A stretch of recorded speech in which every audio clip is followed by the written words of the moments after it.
There we go. Hello, friends. Welcome to another episode of Vagabond Dog Industry Chats. This week is our friend Jake Reardon. Great. Hello. Uh, Hi. yeah. You might Give me know your him. bits. You might know him from making Always Sometimes Monsters, or Doggone Golfing, or Yeah. Sometimes Always Monsters, or I mean, Burger I don't, Patrol. Burger Patrol is Burger not really Patrol's known to the public. no. Well, I I mean, mean, I think it's done, but like, just something's missing. But whatever. I should just release it for free. yeah. Jake is, I guess, the less camera-fied half of Vagabond Dog. Unless you Um, count my movie career. Unless you count the movie career, that's true. Yeah. Very famous film star. Um, yeah, I mean, we've been working together for, Mhm. was it 2012? 2012, right? Well, do you mean on Vagabond Dog, or do you mean in general? I mean, well, oh, Because because like it did, at yeah, Xbox, when I worked at Xbox, you were like a writer. And the yes, first thing I did was we sent you Rock Band, and you wrote some fluff article about how you played Rock Band with your friends before anybody had it. yes. This is Yeah. all true. Actually, that is a significant reason why I got into like game journalism to begin with. Like, it was one of the very earliest things that I was ever like like granted. And man, I played the shit out of Rock Band It for was good. it was such a It good was really time. good. I think everybody did. I think we had like there was like a time when you'd have parties just to play Rock Band, Yeah. and it was cool. Like there was a time, like it's not anymore, but at one point it was like super cool. And then it got kind of worse as you'd start to go to events and you'd see these people on stage pretending they were, and the first time you saw it, but then it just got sadder and sadder every time you saw people playing Rock Band in front of larger crowds. Just Yeah, I always felt like it could have had a resurgence. Like, I mean, in general, Activision blew the whole thing out with just like overdrive on Guitar Hero. Like, there was like, I think one year there was like 6 Guitar Hero releases, plus Rock Band and Band Hero and other things like that. yeah, they overdid it for They sure. they really really overdid it. Um, but like, I always was like, there could have been a resurgence that never came. Instead, I don't know if it was just like, you needed that like critical mass to get music licensing done properly or whatever. But anyway, that's But we're not here to talk about that. no, we're not. But yeah, that was, I guess, that is, I guess, where we first professionally crossed paths. Mm-hmm. Um, you were working as a community manager. Yeah, I was like community manager, and also sort of I programmed the dashboard and did a bunch of just whatever needed to run that when Xbox was cool. Right. And um I mean, it was a like pretty crazy to time. I mean, like it's I've always been curious what it's like working at a big ass company like that, because you've done that way for a couple places now. Mm-hmm. I have never. Hmm. What Well, what do you want to know? what are the biggest differences between working for a Fortune 500 company and Vagabond Dog? Okay, one is for sure. You're going to get paid every 2 weeks, Yeah, that's a and good one. then you get vacation time, and you get benefits, and you generally just feel more comfortable in life, and you don't have to worry about scraping for trash to eat Mm. at the end of the month. But You don't yeah, get to scrape for trash, you mean? right. But Uh, you're also at the behest of like some super villain like Bill Gates or Jeff Bozo or whoever. right. It's yeah, like that's always been kind of one of the big things that's, I guess, kind of kept me away from being a more professional person or working for other people. Definitely, I'd say that's like the number one thing for sure. Is not your giant beard or your. No, it's 2021. People they take the beard, no problem. Um, yeah, no, but it's not the beard. It's not the lack of qualifications, not lack of work ethic, general sanity and cleanliness. These No, things are not at all. not No, not relevant. you could do it. You could do it. It's just probably you just get bored. I think you just need to form your own path. Mm. So, I mean, what then? Why did you ever start working with me? Oh, well, actually, I don't think I was really. I was at a different company after, so and it was a good idea. So I was working at I think Virgin Gaming at the time, Oh man. which was like a different. That was the Richard Branson venture, but yeah. So I think we just had a good idea, and I mean, I'd always built games since way before we met. Like I'd been making stuff on the side, right? Or I'd make uh, like I'd make stuff for Game Boy, or XNA was really big when the indie game scene was sort of just starting. I don't know if you remember, like Maybe. around late 2000s, XNA was big, and like there were very few indie games on consoles specifically. Mm-hmm. Steam was small, and yeah, I don't know. I think we just decided to. We tried to get a team together. Remember, we had a meeting at a coffee shop. Mm-hmm. You're like, I got this game idea, and you just come back from some hobo adventure, and you're like, well, here's the idea. It's about this dude named Hunter, or whatever, and he goes around the country, and he's gonna do all these things and get into trouble and get guns pointed at him, and so I don't know who that third person was we brought in. It was he going to be the artist? There was a couple people actually. So there was a dude named Brad, who I had before I did Hobo Adventure. I had worked at a Facebook game studio. Oh right, I remember. Yeah. But he was just like, sounds cool and all, but I want to stay working for real companies. And Yeah, then, he didn't want to take the jump. He didn't want to he didn't want to take a risk, right? yeah, exactly. And then there was there was an artist who, like most good artists, don't like working speculatively, right? Right. Artists very frequently get asked, "Hey, do you give me money, and then I'll do the work." And at that point in time, it was literally we had nothing. No, we had nothing. We had to say no. If you joined on to the project, then you had to say like you were just in it for like I don't know what do they call it, goodwill, or just the hope of something Right. happening.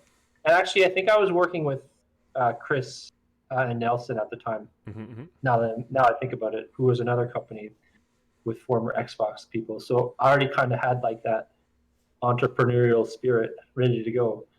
And then the name of the company. Do you remember Oh how we man, came up with that? we didn't even come up with a name for it until we were like on our way to do GDC, right? Like I remember we were at your place. Yeah. Did we have the game prototype first? I mean, we didn't have the game prototype until the night before we actually showed it off. But Oh my god, we should try to find that and release oh that. fuck Like, no. it's so good. um, Uh, yeah. I mean, I would say it would be an interesting like case study in like minimum viable product for like what you can show a publisher and like get their interest. But I think Yeah. that bar has changed dramatically since. Oh yeah. Since people got good at making games. Yeah. But I think like, well, I guess if you want to go to the start, like I think the name was because I like dogs and you like vagabonds, and it just seemed like a cool. Yeah. And I think there was like even someone had the Twitter and you got the Twitter or something like you claimed it or something like.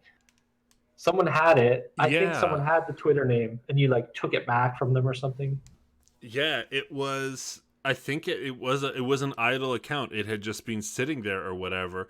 And this is back in 2012, right? Like Twitter was still a relatively small company, and like I just emailed them and said, "Hey, this account has been here not doing anything for years, and I have a company. Please give me account. And then we got it and got our little blue check mark, which is now Whoa. a cool You got it way back then, though, before it was even cool. That's right. We're very OG. Well, not that any of that shit matters. But no. Yeah, like, so I guess to paint a picture for everybody, now, God, how many years? Has it been 7 years since the release? Since release? 7 years is 2014. So if I do some quick math, divide by 0, subtract 1 times 7. Yeah, 7 years. In May. Since release. And then, and we've been then working together 9 years at least. I guess technically we went to GDC in 2013 because we were at PAX like within. I don't know. Months. I think it must have been 2012. Like, God, that's the problem with like. I can tell you. You can tell Google me. Photos. Okay. Well, if I like Google Photos, let's see. They had metadata back then. Maybe not. Oh, yeah. This is my Google Photos are a mess. Somehow I have an album that says it's from 2013, but it has Sam in it, which is rare. I don't think we were marketing Sam before. No, it was always part of the plan. Oh, here we go. April 10th, 2014. We're in. Is this PAX East here? Yeah, probably. Yeah, it's hard to tell, but oh man, I haven't seen that shirt in a long time. Yeah, it's PAX East. I can tell it's Boston because we had the deal with Kronos. Coming May 21st, 2014. Pre-order here. Steam keys only $10. What a deal! What an absolute deal! I still have. Hold on. I have those still right here. Oh, we also had relative to the release. We also had these game boxes. Yeah, like Xbox style. I think I have one game box somewhere, but I'm not going to dig for it. But that's all right. Yes. Yeah. By the way, gang, in the chat, if you guys have questions for us, this is a weirder show because it's just the two of us. If you guys have questions about ASM and Sam, feel free to throw them our way. What dumb shit do you want to know that you haven't found yet? Yes. Do you want to know about Bingo Bango Bongo? Bingo Bango Bongo. Oh man, yeah. So that's that's I guess what we should be talking a bit more about is Sometimes Always Monsters, which is officially 1 year old as of tomorrow. Oh yeah. Happy. Well, no, didn't it come out today? I mean, depends who you ask. Oh, I didn't even see that giant ass banner behind your head. Oh, this one? Yeah. Yeah. That's our PAX banner. Has anybody played Sometimes Always Monsters here? I wonder. It's a small game. Yeah, most of you are probably in it now.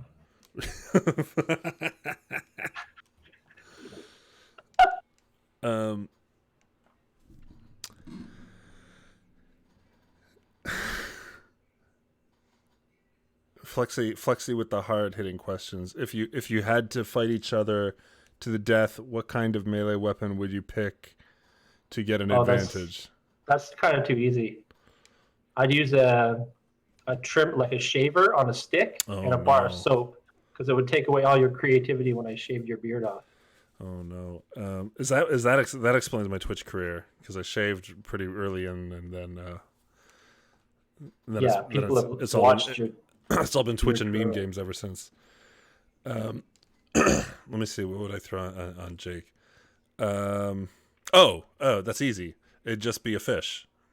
Oh God, I'd quit. Yeah, on a stick though. It has to be melee weapon. I could get a big fish, like a salmon or something, to whack. Or a trout. Yeah, he basically did that in Boston when they had that seafood dinner, and they just dumped this fucking gross pile of seafood all over the and you animals just started eating it like monsters. It's disgusting. They just dumped like a pile of crabs and lobsters, and they just like, just disgusting. It's very good. Do you have a story to share about your dogs that were in the game? As if I'm not wrong, Lady Bird is. Yep, she passed away last December, but she was always like inspiration. So she's been in. Well, she was definitely obviously the inspiration for the Lady Bird in ASM. Yes. And then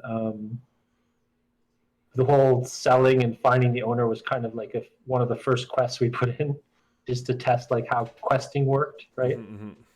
And then later on, we came up with the consequence that if you sold her, she's the final boss in the boxing minigame. And I think we talked about this, but she's really hard to beat. Like her stats are crazy, like 2 or 3 times the final boss normally. So a lot of people got pissed off because they couldn't actually beat the boxing minigame to get the tires, and they probably gave us bad reviews or whatever. But then they didn't realize that the reason that they had that boss was because they sold the dog in the first city, and the dog was then trained to be a dog fighter, which was sort of hinted at, and then that was where the dog ended up later on in the journey. So it's the deepest lore. But I mean, Ladybird specifically, I remember milk crates and caging off. While right, very early on in building ASM, this is a good story. I'd travel to Jake's place, and that's where we did a fair amount of our collaborative work. I mean, we still mostly worked from home, but like every now and then we do little collab nights. And Ladybird, like from day one, hated me. It was wild, like just barking like crazy, and not a fan of me at all. I don't know if it was the beard or if I just had like not a lot of experience with dogs or just like had a weird energy.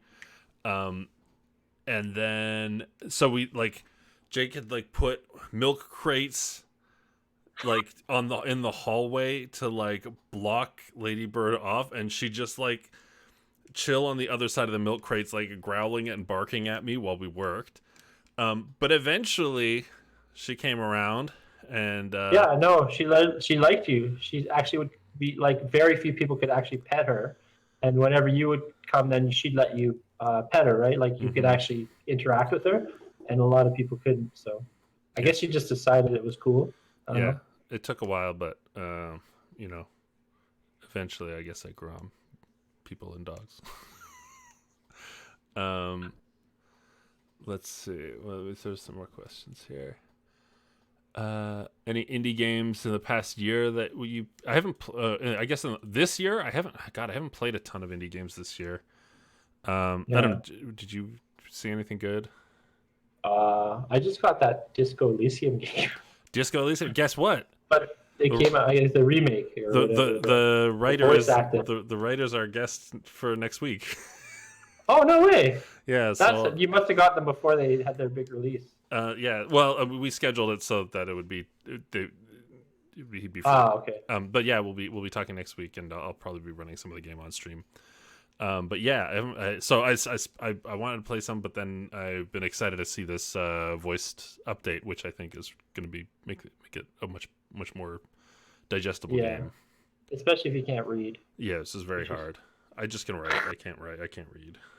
Did you say did someone say favorite RPG Maker games? I don't play RPG Maker games. Truth and Trolls. I don't. What like my favorite fantasy? There's not really many RPG Maker games I find that are, I don't know, interesting. But I don't. I'm not looking. I don't really think about the engine when I play them. Like I don't try to consider games as like this is an RPG Maker game or this is a Unity game, or I just try to play the game and not. Because when you start to see engines, you start to like break everything down and look behind the scenes, and it's like you can make anything with anything.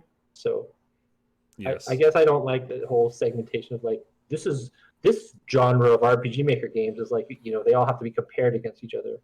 Yeah, it's tough. Like I'm not gonna lie, like I've definitely gone through phases of engine anxiety. Like I mean, there's particularly times like when we're like, hey, wouldn't it be cool to port the game and it's made in VXAce and suddenly it's really hard and then it takes us a long while Oh yeah, to I'm get not it saying done. for us. I'm just saying like when you're talking about playing other games and thinking like I don't Right. really know. I don't know.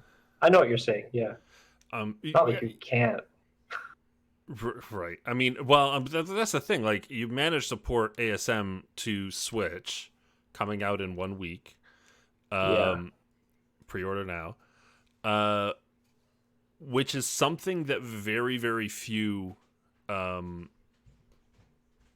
Maker projects have been able to successfully do.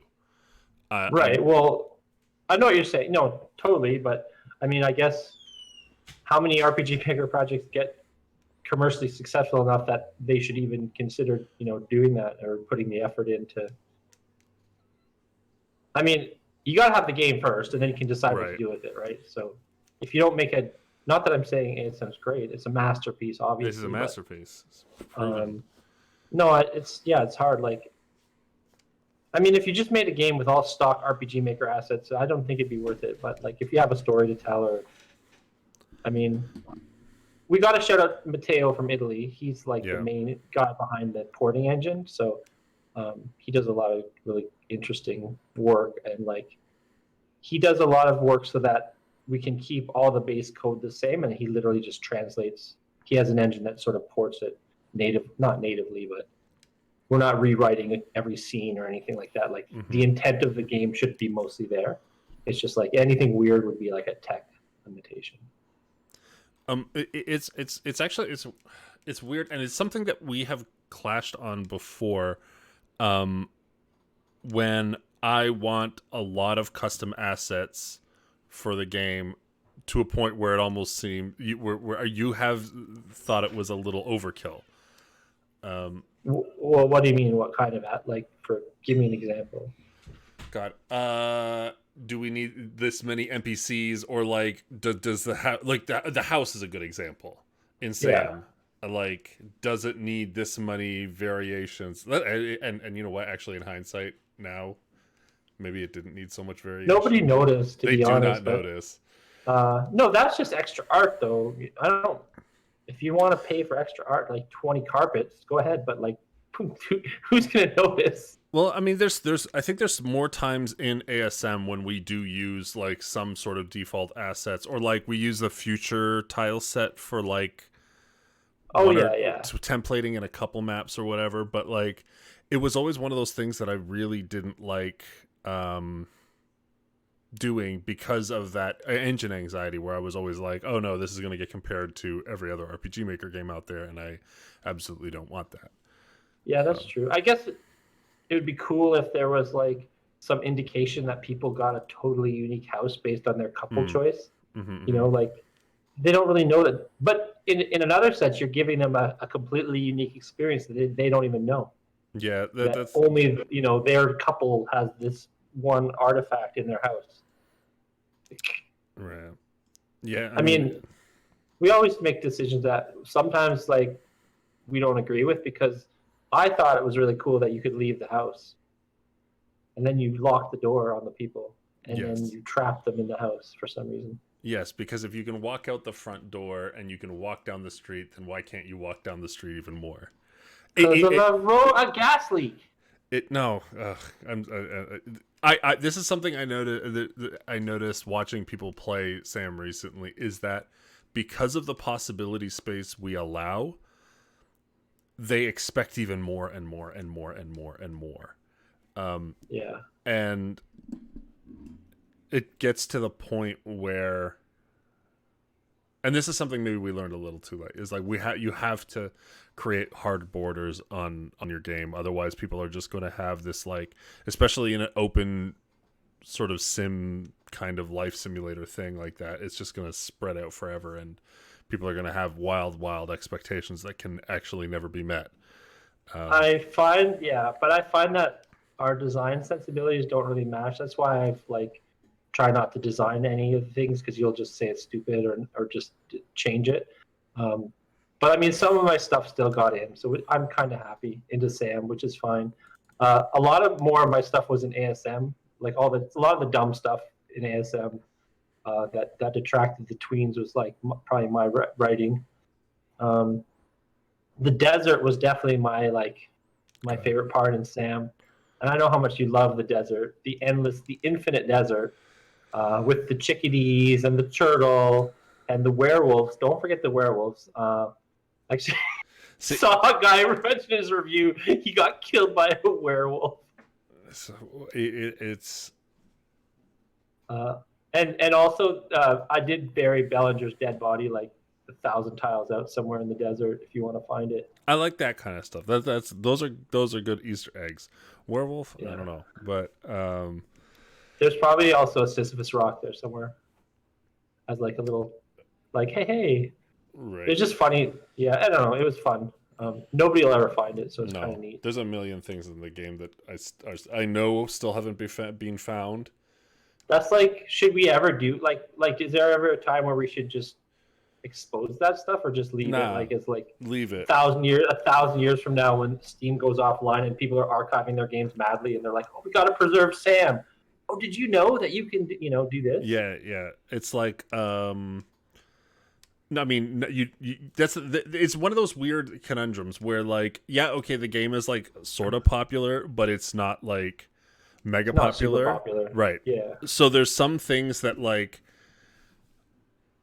I know how many people would need to play the game in order for something to have randomly triggered for like one person. Like, there are some things in the game that are over 1,000,000 to 1, right? Oh, I think I know one of them, but I'm not gonna say that. Yeah, I saw something weird. I'm like, whoa, and who's gonna find this? right, and so And then you'd need a million players or like people going through the game a million times in order for those events to happen. they won't say anything about it because it's their own reality. They'll just think it's normal. Right. Yeah, that's the other part. They won't think it's special. That's just the way it goes. I have a question. Oh, go ahead, finish up. No. Oh, it's one of those things where it's like, I don't think any of that stuff, any hidden content is like particularly crucial to like unraveling the game or anything. It's just like one of those things that we like to do. No, Zed Craze asks, how much were you inspired by Bug Snacks? No, he said, what custom stuff in ASM Sam did Jake create did Jake have to create that wasn't covered by plugins? And I guess we both created a lot of stuff, and I think plugins weren't really like I don't think we used plugins as much to create stuff as more just to give us the tools to create the thing, if that makes sense. Like custom wise, I wrote the DLC scripts and the plugins. Like that was all custom on our set. Like some of the stuff we did was just our own coding, right? Like the DLC stuff we just coded in ourselves, and then the traffic system we used. Like and then you got someone to write that ending parser, right? And expand it a bit. Like Eco wrote that. Yeah. The ending parser, which was basically like a plugin that would compare strings and like see if any of these words are comparable to this category, set this variable to this, and then from there it's like literally that that's the only function that the plugin has, and the rest of that whole section is just brute force making cases if which is not an ideal way to do things, but I mean, it all kind of you have to make that scene.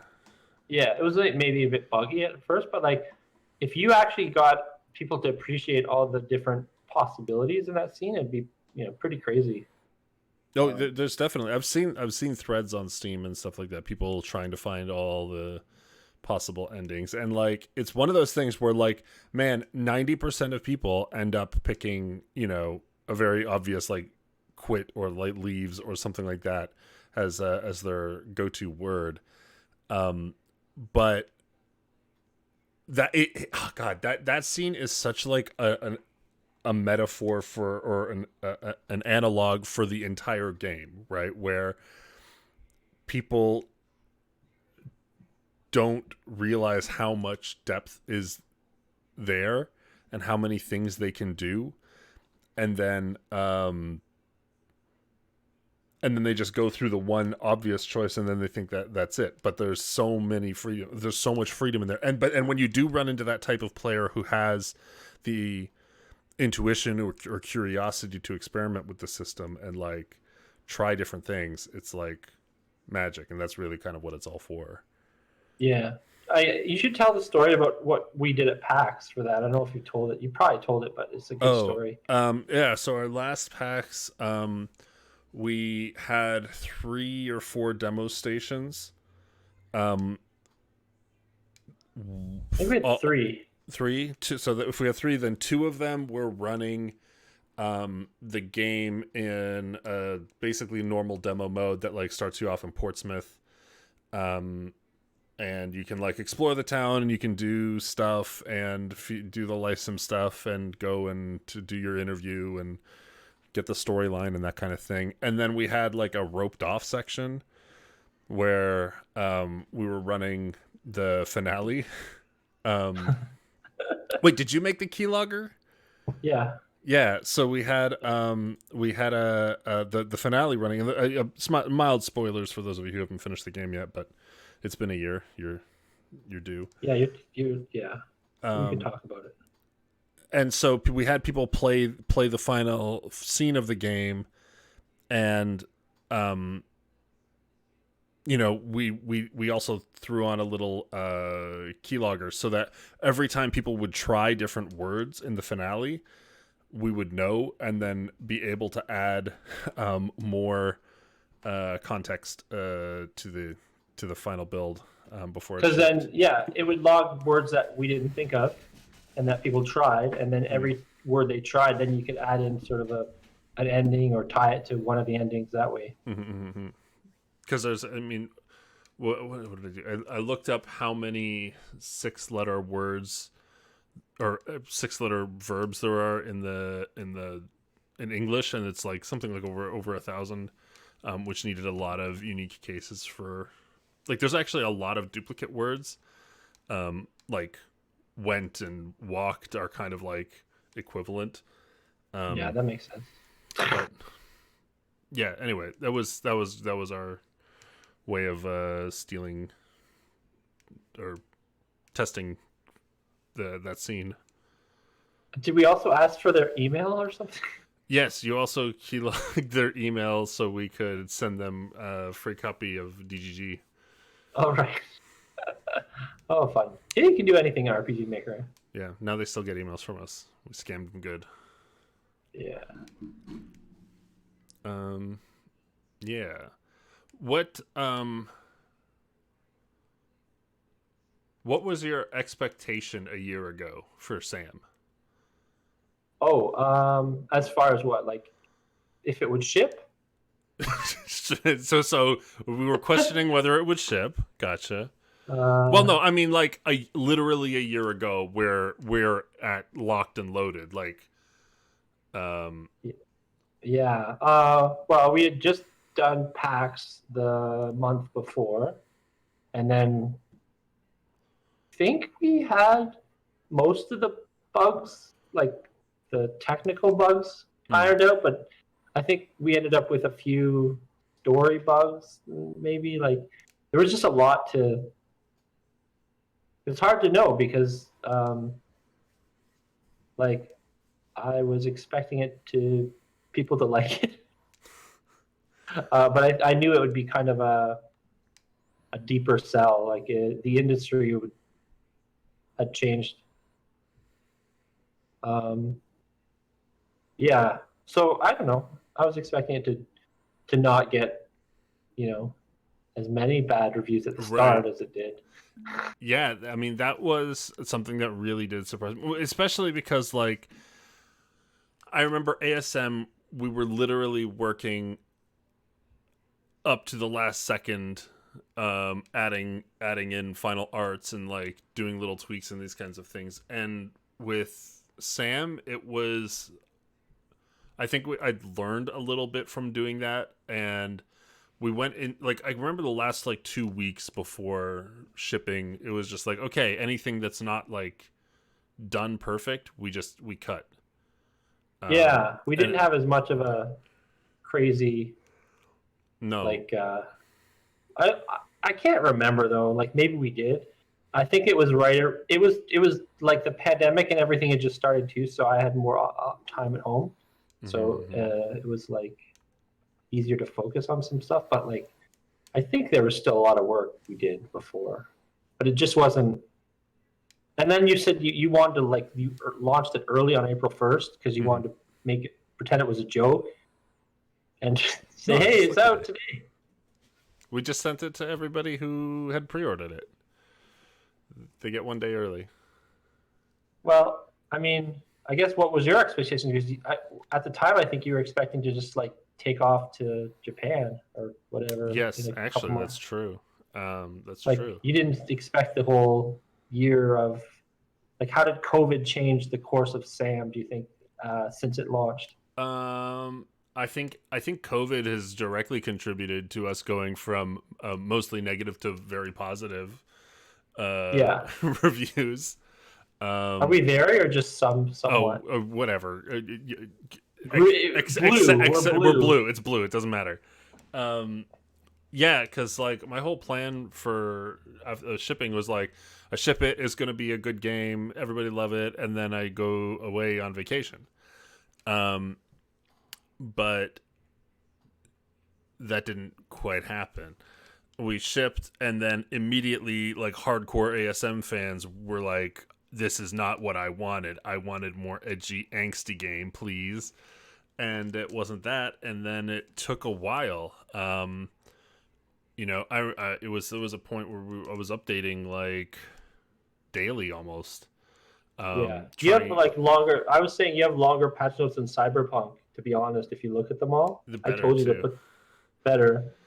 Also, if anyone in the chat is in ASM, give me an ASM or Sam, because Sam was like, how many people were in Sam? How much QA did the game receive? I mean, it was just us. That's the thing. Like, I'd have, uh, I'd send out copies to a couple close friends and stuff like that, and they wouldn't play it, or they'd forget or whatever, because it's like it's not a professional thing. Like, we did at one point early in development have the game go off to Lionbridge, which is a big QA team, and Oops. we did get a bunch of feedback from them, um, actioned on a What year was that we sent that to God, Lime? Was it that 2016, 2016? 2016, 2017. Yeah, Was that when we offended the entire nation of Poland? you can tell this story if you wish. But Uh, well, it was mostly Will's fault. I do blame Will O'Neill. Will O'Neill had written, as you know, he wrote most of the bus friend scenes, but he also wrote some of the interstitial movie scenes. And one of his movies is quite spicy.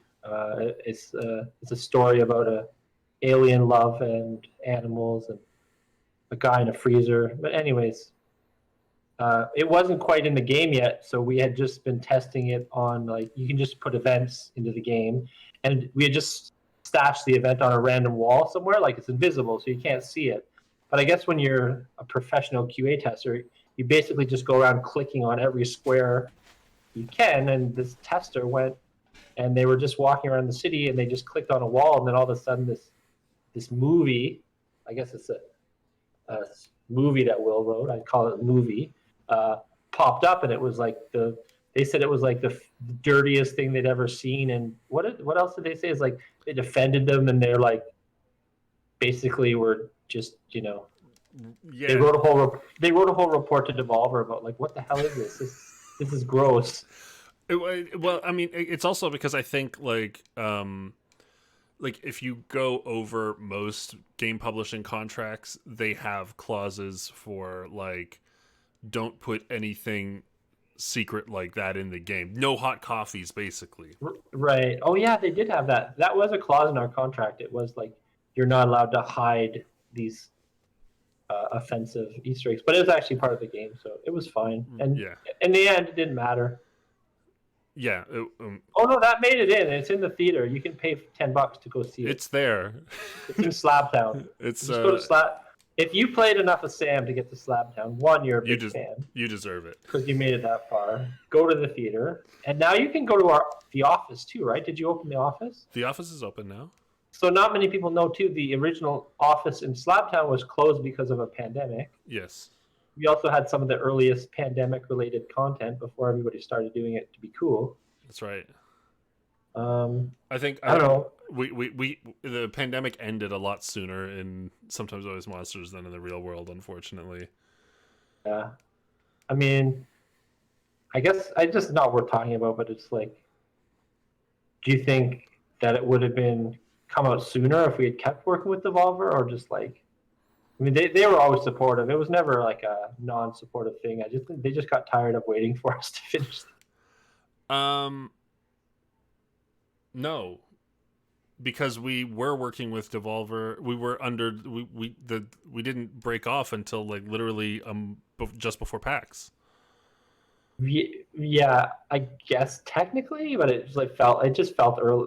Like where they had been sort of like hinting, like, "Hey, I don't know how this is gonna do. Like games are good now, so like maybe we shouldn't." Yeah. um. Yeah, like, I mean, that's the thing though. I don't know. I can't speak for them. Maybe I should get Nigel on here and I'll just grill him on it. I don't know. You actually should have him on just to talk. I mean, maybe he's not allowed to, but I don't know. Have Fork Parker on. Get Fort Parker on. Yeah, that'd be a good interview. Yeah. No, it's just one of those things where like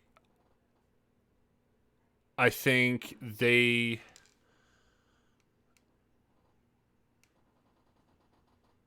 grew way faster than we did. Well, yeah, that's true. Like they had to the point where like having us or in the mix is like it's a waste of time, right? Because at the time it was still 5-6 people, right, at Devolver, and you got to divide your resources effectively. Are you going to do that for a game as small as ours, or Serious Sam, or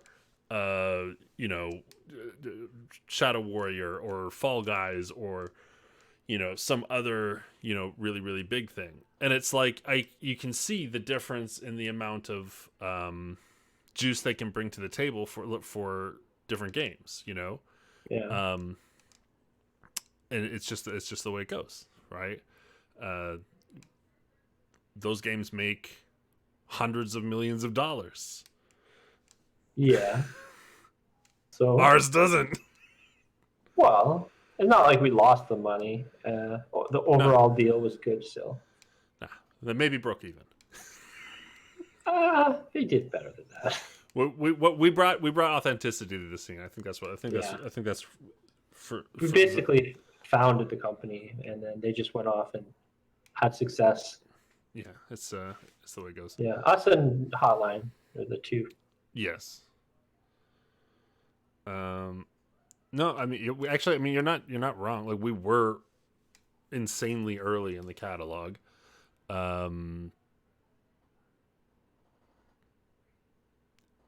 And it's actually really funny now because I'm remembering some calls I had with Nigel where it was like I really felt like he believed that every game could be a Hotline. Yeah. Like they hadn't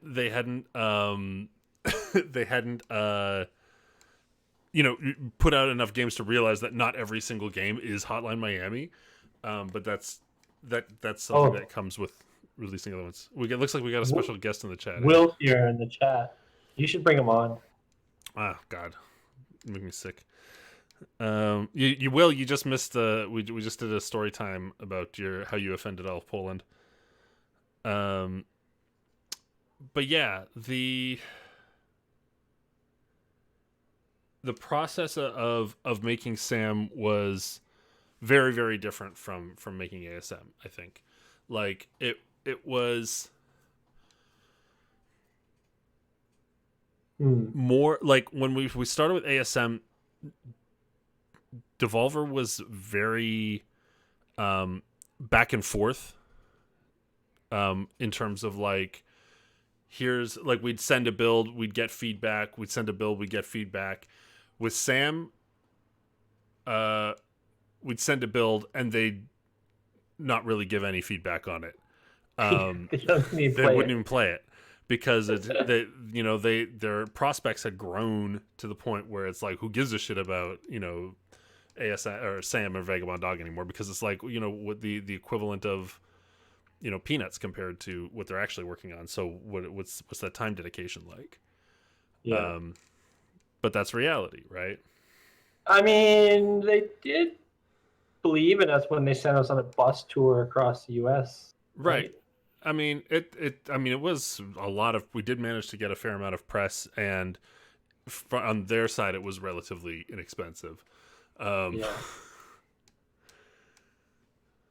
That was fun. I just think that the philosophy that behind Sam was different too. It was so much more detailed, and the fact that we decided to build it as a direct sequel that you could have save imports. I mean, that was innovative. I thought not many indie games did that. I mean, even if we just built on top of the old game to make it work, but the game obviously looked a lot different. And then as the art, I think not to say the art took it a longer way, but like the fact that we needed so much art for any little thing, it just became like. Well, it was a combination of the fidelity increasing, but also the talent bottlenecking, right? So like we went from 2 artists on ASM, 2 plus some artists on ASM, to 1 artist doing everything. And that's, plus the increase in fidelity, it's a bad combination in terms of efficiency. So it's one of those things that, like, I'm really glad that the game looks the way it does, and I really like the way it looks, and I really like the detail in it. But in terms of like, if we had a proper producer on our team, like, that never would have happened. Like, they would have been like, here, I can do simple math here and see that this game is going to take like 10 years longer than I mean, I tried to say, but whatever, it's fine. Well, like, it worked out for the better, because a lot of people who like the game say that they appreciate the art, and obviously the art doesn't get enough attention, I think. Like, the details in the environment, the animations, it's like you don't see many indie games, like, they all sort of have 2 or 3 general looks, and I don't think anything really looks the way Sam does as far as the perspective and detail. But no, I agree. I'm really, really, really, really happy and proud of the way that game looks. And it's so neat. It's like it's like The Sims but zoomed out, but also diorama world. If you look around, and you find all the little details everywhere. It's compared to ASM 2, the detail is like 100 times better. I mean, even if you can't interact with a lot of the stuff in the world, it's like we tried to make more things interactive. That's not true, I guess. Yeah, there's a lot of interactive stuff in that game. Even if you even just get a little word out of it, it's something. But I mean, that is the game, and it's like, I've been absolutely aware of. I mean, and maybe you never fully got it but like, this game had to be made this way in my mind, at least. There was no alternative. It took a while for sure, but once I realized what the vision was, and I was like on board with, like, just do any stupid simulation you want to do, go for it. Like, let's let's add so much detail, and the fact that there's systems going on in the background that people don't even know is happening. It's like all these psychological systems. Like, did something I do that, or is it just random? Like, they don't even know. You can't tell. That's I mean, I honestly just also really enjoyed building the systems. Like, that's. Yeah, but you built a lot of it with intentionality too, like intentional systems that people may not even notice, but subconsciously, if they play it, they'll start to realize that there's like something more going on in the background, right? So. Will's gone on a rant. No, he's good. He's making good points, as usual. A lot of people from ASM era never made it to the second game. And think over the years how much changed. Yeah, it's true. It's true. I mean, there have definitely been times when, like, if we were a rational company, like things would have been shut down for sure. But it's like that's the thing about not growing to a point where we need to facilitate more than just the two of us, and being okay eating garbage. Oh yeah, I am. You don't need to shut down. Where which allows us to keep going even when it's like not necessarily viable anymore. Yeah. Eating garbage, someone has something to say about that. Yeah, no, I don't eat garbage anymore. Jane Cook now. Last you heard, who is? Oh, someone's about. They're talking about Cart Yeah, Life. I don't think I ever played Cart Life. Is that the ASM ripoff? That came out before. Do you know in ASM you can eat garbage? You can eat garbage. Even garbage. Did you know that you can rustle through the dumpsters, and there's like a 10% chance you find a ball of like dirt or some kind of scrap. You find a food scrap, Food scraps. and it gives you 1 health. So like if you were really stuck, you could sit there in the city and like scrape through the garbage bins, and then eventually have enough food to survive. In hindsight, is there anything you would change about how we approached ASM or SAM? I mean, what do you think? ASM, no, like we didn't know what we were doing, so Right. like, and then like obviously making your first game and you signed with one of the at the time biggest publishers, they somehow want to associate with you. You're like, well, we better finish this now, and, right? So I think obviously we kind of built it in sequence, right? Like we're just learning how to build games still, right? Or how to Mm-hmm. build a story. Like I think linearity in the first in ASM was built like in sequence, right? Where I think Sam was built with you had more of a framework for it with the Mm-hmm. story and the authors, and then the cities were sort of mapped out, but then they sort of everything got developed sort of in parallel almost. Where ASM we were literally like writing city by city, Right. telling this story of Yeah. like maybe we changed the boxing mini game. I don't know. Yeah. I mean, like big changes for ASM. I don't know. Like, I'd probably want to do some refinements to the food and stamina system just to like not necessarily make it easier. I think it. I mean, it was actually I remember rather meticulously designing the money availability versus food cost versus stamina to get that drain just right. But I think like the it's represented kind of poorly. Like it's got that like bar, but then the stamina bar is like a sort of 100% gauge. I think there's probably a cleaner way of organizing that.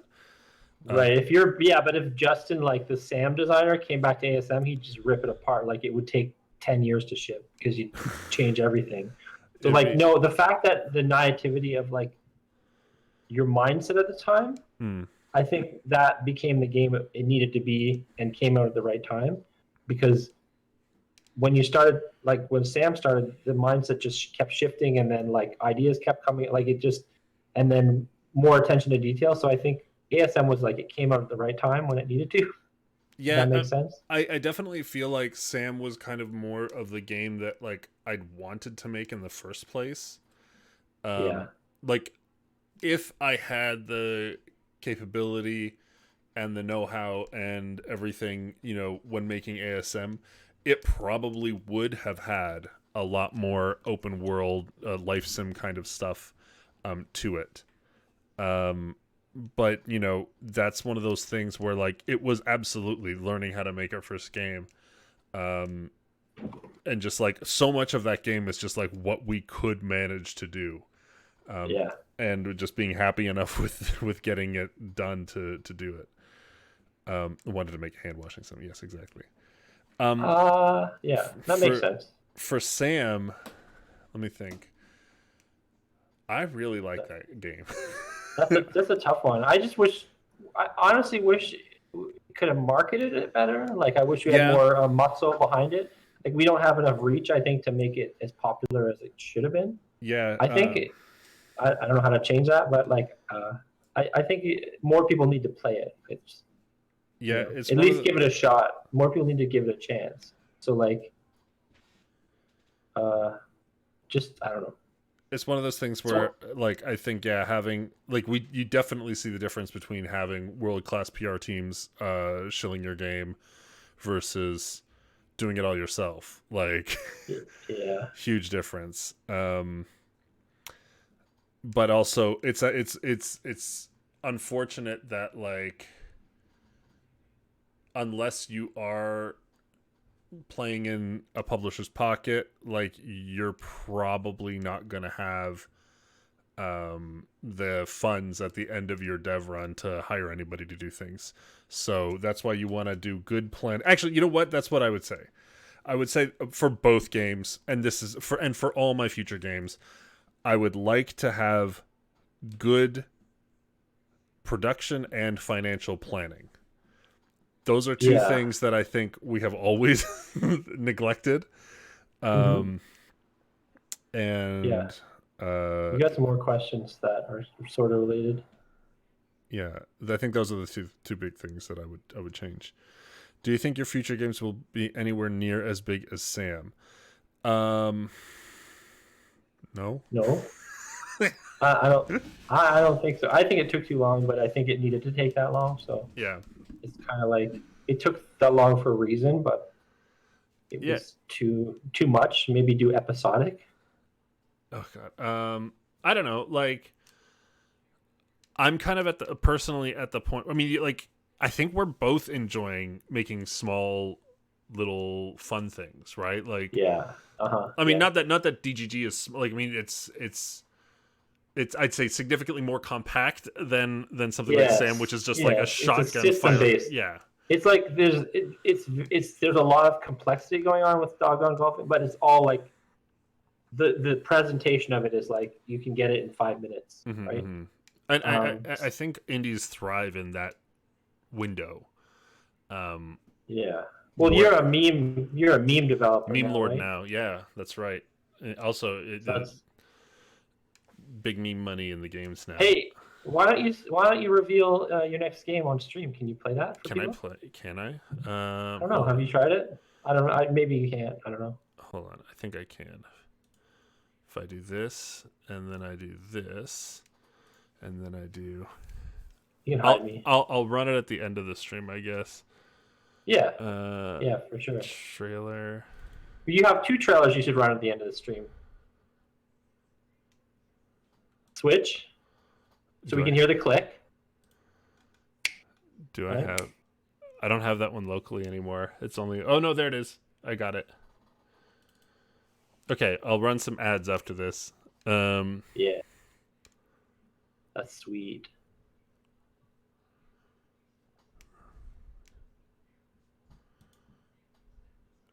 What do you think? there we go. Okay, I think that should work. I'll run it later though. But yeah, I anyway. Smaller games for sure are kind of where we're going. I don't know. At the same time, like y'all know what I want to do with the Scam Machine. Like that's not a small undertaking either. I think it's just like not gonna be. I don't think I'm gonna ever make a game as content intensive as that one, as Sam. Um,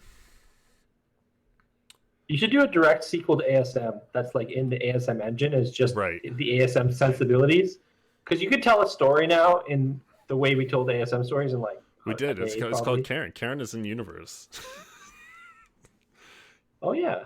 Well, I guess so. Yeah. Why don't you do Karen too? Karen too. I can't. I don't want to get too rich. Um, speaking of marketing, what are the challenges with marketing an RPG Maker game? Like, how do you approach making trailers? So I'd say with trailers, the hardest part is like, it's boring as shit to just show text on screen. Like if you've literally like I if you haven't got moments in the game where there's like motion, you're gonna have a really hard time making a trailer. I remember a lot of times when even when we were doing ASM, like if you look at the trailer, which we'll show shortly, a lot of it's just like this scene, because there's characters that walk around and like, you know, overlay some words on the screen to try and communicate what this thing is about, but it's like so hard to do when so much of the game is just like dialogue driven. I'd say that's the hardest part. If you can do yourself a favor and like have something in the game that's not just people walking around, it'll make a little bit more visually attractive. But I'd also say forget about the like trials of doing an RPG Maker marketing, because nobody knows it's an RPG Maker game unless they've unless you tell them. I mean, or you I just don't think RTP. it's not worth pointing out. Built in the RPG Maker engine. Right. Who cares? Just sell your game, right? Like, don't. We never said that at ASM, but then even the early trailers we showed before it launched, like, this looks like RPG Maker. Right. The funniest back in 2013. Yeah, the funniest part about then for me was there are still public reviews that are like, this game was made in Game Maker. And I mean, like, small distinction, but it's funny. People think they know and they don't. So I wouldn't worry about that at all. Well, good. Yeah. Do you have anything else you want to say for this? Not really. Anniversary? No, happy anniversary. I mean, thank you all, guys. This was a wild year, shipping Sam, and then now being here doing an Industry Chat show a year later. I don't know. You guys are a good audience. You guys are good friends. Enjoy having you around. So I've been streaming. What's the future of Sam? What's the future of Sam? I don't know. Probably going to kick out some more updates. I think I like the idea of, what do you think, Game of the Year edition? Game of the Year edition? Should we launch that? That's literally just the game that's out tomorrow with all the patches. It's just the Game of the Year. It's the Game of the Year. Who's going to? We need someone to give us Game of the Year. Will, could you give us Game of the Year? RPG Maker Cola, give us a Game of the Year. Yeah. We need someone just to say it's the Game of the Year. Just say it, and we have it on writing in chat. So, like, if the lawyers come, we can say, well, this person said. Just do it. I just need someone to say Game of the Year. Sam is the Game of the Year. There we go. Awesome. Thank Perfect. you. Okay. There we go. So legally, we can change the name now. All right. Awesome. So yeah. Oh, by the way, guys, if you haven't picked up the game, it will be on sale tomorrow for the biggest discount we've ever offered, as a celebration and a thank you to all guys. And cheap DLC, maybe. Cheap. Oh yeah, they never got back to me about that. I wanted to give the DLC away for free. If you guys don't have the DLC, message me in the chat in Discord, and I'll send you a code.